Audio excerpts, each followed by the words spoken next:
গাজীপুরের কালিয়াকৈরের টেনে কাটা পড়ে চঞ্চল চৌধুরী ও রিপন নামে দুই বন্ধু নিহত হয়েছে।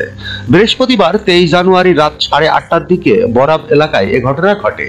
এলাকাবাসী সূত্রে জানা যায়, বৃহস্পতিবার রাত 8:30টার দিকে চঞ্চল চৌধুরী ও রিপন হোসেন দুই বন্ধু কোনাবাড়ি থেকে বরাবাহ গ্রামে আসার উদ্দেশ্যে রওনা দেয়।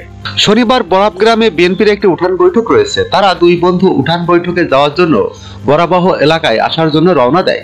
পথে মধ্যে বরাব তোলাপাড়া নামক স্থানে রেললাইন পারাভার হচ্ছে এমন একটি দ্রুতগামী ট্রেনে কাটা পড়ে দুই বন্ধু মারা যায়। এতে তাদের দেহ ছিন্ন ভিন্ন হয়ে রেল লাইনের উপর পড়ে থাকে। পরিবারের লোকজন খবর পেয়ে ঘটনাস্থলে এসে মৃত ব্যক্তির খণ্ড বিখণ্ড দেহ নিয়ে যায়। এ ঘটনায় মৃত ব্যক্তির পরিবার ও এলাকাবাসীর মাঝে শোকের মাতম চলছে। মৌচাক পুলিশ ফাঁড়ির ইনচার্জ মহিদুল ইসলাম জানান, বিষয়টি আমার জানা নেই, খোঁজ নিচ্ছি। রেল লাইনের দুর্ঘটনায় রেল পুলিশ রয়েছে, তারা বিষয়টি দেখবেন।